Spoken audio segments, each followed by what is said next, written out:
नमस्कार, ये आकाशवाणी पटना है। अब आप खालिद रशीद से प्रादेशिक समाचार सुनिए। पहले मुख्य समाचार। भागलपुर, कटिहार, खगड़िया और मुंगेर के निचले इलाकों में बाढ़ की स्थिति में सुधार नहीं, कई नए इलाकों में बाढ़ का पानी फैला। मौसम विभाग ने अगले 24 घंटों के दौरान राज्य के कई हिस्सों में बारिश और वज्रपात को लेकर येलो अलर्ट जारी किया। श्री कृष्ण जन्माष्टमी का त्योहार पूरे हर्षोल्लास के साथ मनाया जा रहा है। मध्य रात्रि में आयोजित होगा जन्मोत्सव। और आरबीआई ने कहा, यूनिफाइड लेंडिंग इंटरफेस के जरिए बैंकों से ऋण भुगतान प्रक्रिया को सरल बनाया जाएगा। अब समाचार विस्तार से। राज्य के विभिन्न भागों के बाढ़ प्रभावित क्षेत्रों में हालात में सुधार नहीं है। विभिन्न जिलों में नए इलाकों में बाढ़ का पानी फैल गया है।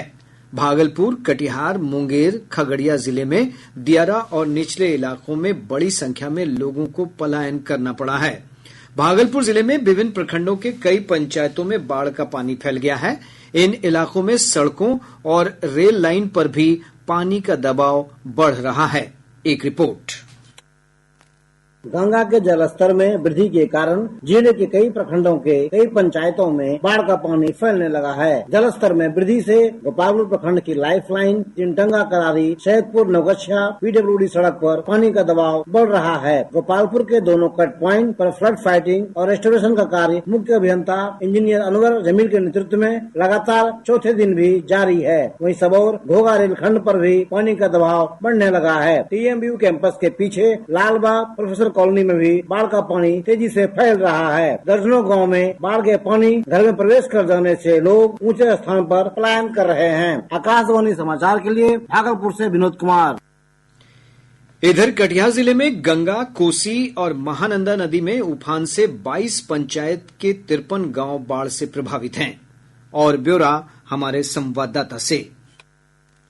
गंगा, महानंदा और कोसी नदी के उफनाने से जिले के मनिहारी, अहमदाबाद, बरारी और कुर्सेला के कई पंचायतों में बाढ़ जैसे हालात उत्पन्न हो गए हैं। जिले में 22 पंचायत के करीब 53 गांव बाढ़ से प्रभावित है। फिलहाल जिला प्रशासन के द्वारा बाढ़ प्रभावित क्षेत्र बरारी स्थित कुंडी घाट और मोहना चांदपुर में 2 सामुदायिक किचन का संचालन किया जा रहा है, जहाँ करीब 1000 से ज्यादा बाढ़ प्रभावित लोग इसका लाभ ले रहे हैं। जिला पदाधिकारी मनीष कुमार मीणा ने बताया कि कटिहार जिले के 4 प्रखंड के 22 पंचायत इन दिनों बाढ़ से प्रभावित हैं, जहां लगातार जिला प्रशासन के द्वारा मॉनिटरिंग की जा रही है। वहीं जिले में लगभग 250 किलोमीटर तक पड़ने वाली तटबंधों की सुरक्षा को लेकर करीब 250 तटबंध प्रहरी को नियुक्त किया गया है। आकाशवाणी समाचार के लिए कटिहार से कुमार मुकेश चौधरी। इधर खगड़िया में भी बाढ़ की स्थिति में सुधार नहीं है। खगड़िया से हमारे संवाददाता ने बताया है कि गंडक, कोसी और गंगा नदी के जलस्तर में बढ़ोतरी से नए इलाकों में बाढ़ का पानी प्रवेश कर गया है। खगड़िया जिला में गंगा और बूढ़ी गंडक नदी में उफान से परबत्ता, गोगरी और खगड़िया प्रखंड के दियारा इलाके और निचले गांव टोलों में बाढ़ का पानी फैल जाने से लोगों की परेशानी कम नहीं हुई है। गंगा और गंडक नदी अभी भी खतरे के निशान से ऊपर बह रही है। परबत्ता प्रखंड के जोरावरपुर, तेमथा, करारी, सौरहुतरी, कुल्हड़िया, भरसो आदि नदी से सटे पंचायत के करीब 1 दर्जन गाँवों में बाढ़ का पानी फैल जाने से सैकड़ों एकड़ में लगी फसल डूब गई है। वहीं बाढ़ का पानी घर आंगन तक आ जाने से लोग घरों की छतों अथवा सुरक्षित स्थानों पर शरण लिए हुए हैं। रास्ते पर पानी आ जाने से आवागमन में भी लोगों को काफी परेशानी का सामना करना पड़ रहा है। इधर गोगरी के रामपुर, बौरना और इटाड़ी पंचायत के कटघरा, भूरिया, रामपुर, इमादपुर, बिंदटोली इलाके भी बाढ़ के पानी से घिरे हैं। कई परिवार जीएन बांध पर शरण लिए हुए हैं। हालांकि जिला प्रशासन के अधिकारी बाढ़ प्रभावित इलाकों का जायजा ले राहत और बचाव को लेकर चौकस है। कोसी और बागमती नदी के जलस्तर में भी पिछले कई दिनों से उतार चढ़ाव की स्थिति बनी है। आकाशवाणी समाचार के लिए खगड़िया से प्रभात सुमन।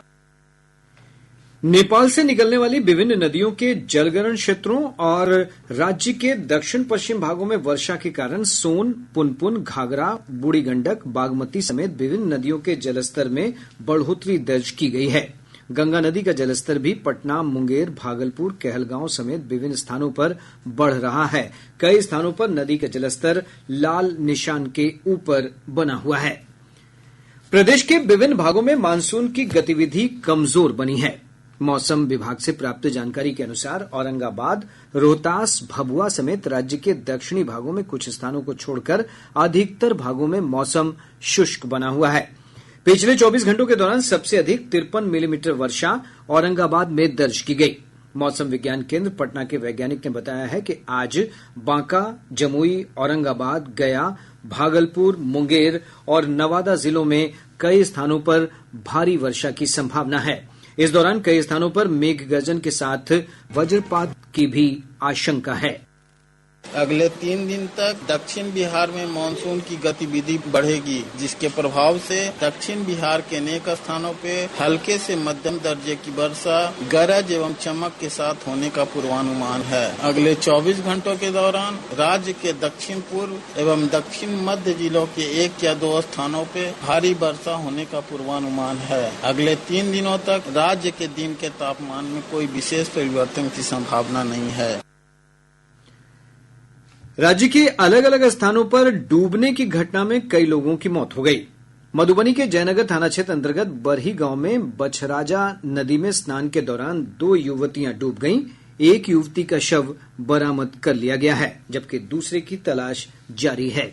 इधर गोपालगंज जिले के बैकुंठपुर थाना क्षेत्र अंतर्गत मुंजा के पास गंडक नदी में स्नान करने के दौरान 4 युवक डूब गए। सदर एसडीएम प्रदीप कुमार ने बताया कि एसडीआरएफ की मदद से इनकी खोजबीन की जा रही है। वहीं बेगूसराय जिले के मटिहानी थाना क्षेत्र अंतर्गत लवहरचक गांव में एक जलाशय में सेना में कार्यरत एक जवान की डूबकर मौत हो जाने की आशंका है। गोताखोरों की मदद से उसकी तलाश की जा रही है। पटना में डेंगू के आज 5 नए मामले दर्ज किए गए। इस महीने डेंगू से प्रभावित लोगों की संख्या बढ़कर 167 हो गई है। पिछले वर्ष पटना में डेंगू के 8,500 से अधिक मामले सामने आए थे। जिला प्रशासन ने डेंगू और चिकनगुनिया से बचाव को लेकर लोगों से सावधानी बरतने की अपील की है। जिलाधिकारी डॉक्टर चंद्रशेखर सिंह ने लोगों से अपने घरों में पानी जमा नहीं होने देने और साफ सफाई रखने की अपील की है। इसके अलावा जिले के अस्पतालों को अलर्ट रहने के निर्देश दिए गए हैं। जिलाधिकारी ने कहा कि अस्पतालों में प्लेटलेट्स की पर्याप्त मात्रा में व्यवस्था है तथा आवश्यकता होने पर रोगियों को इसे उपलब्ध कराया जाएगा। उन्होंने लोगों से भयभीत नहीं होने की अपील की है। प्रादेशिक समाचार आप आकाशवाणी पटना से सुन रहे हैं। ताजा समाचारों के लिए आप हमारे एक्स हैंडल AIR_News_ पर जा सकते हैं। श्रीकृष्ण जन्माष्टमी का त्योहार प्रदेश के विभिन्न भागों में पारंपरिक श्रद्धा और उल्लास के साथ मनाया जा रहा है।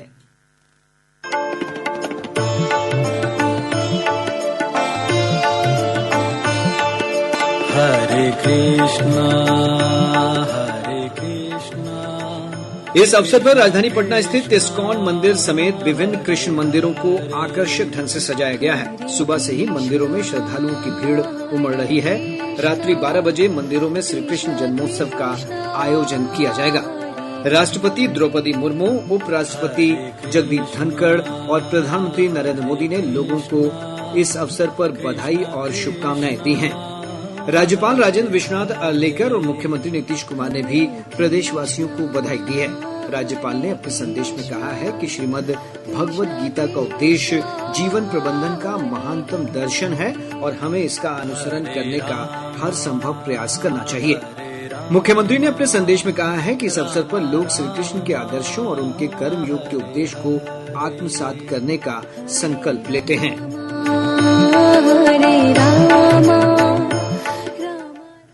जन्माष्टमी का उत्साह और उमंग भगवान श्रीकृष्ण की जन्मस्थली मथुरा में भी देखते ही बन रहा है। हमारे संवाददाता ने बताया है कि मथुरा और वृंदावन में देश विदेश के विभिन्न हिस्सों से श्रद्धालु पहुंचे हुए हैं।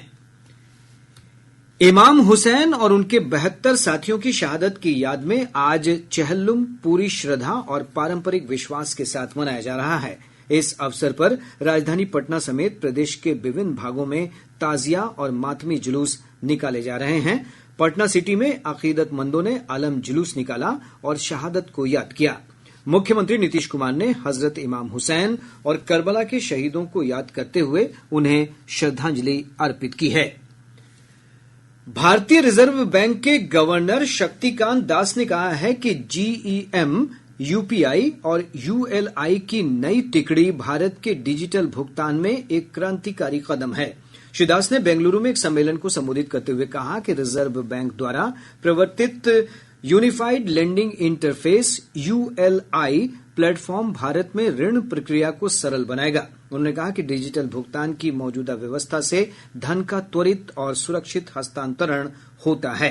श्री दास ने कहा कि यूएलआई को जल्द ही पूरे देश में लागू किया जाएगा। ULI is expected to cater to large unmet demand for credit across various sectors, particularly for agricultural and MSME borrowers.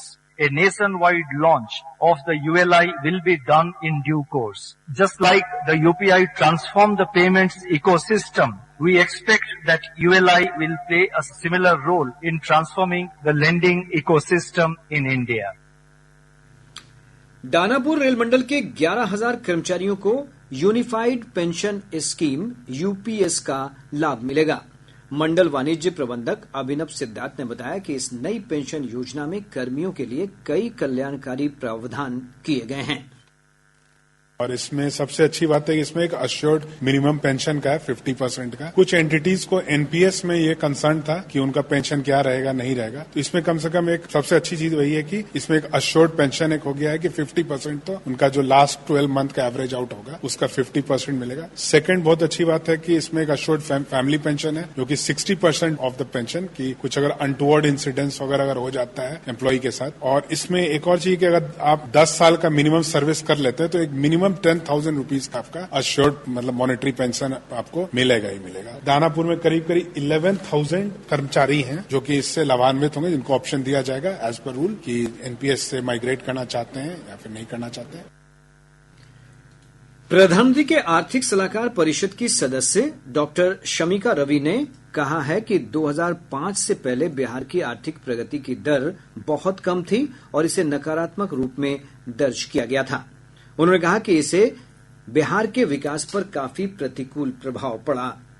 आज राजभवन में बजट परिचर्चा को संबोधित करते हुए डॉक्टर रवि ने कहा कि वर्तमान समय में बिहार प्रगति के मार्ग पर आगे बढ़ रहा है।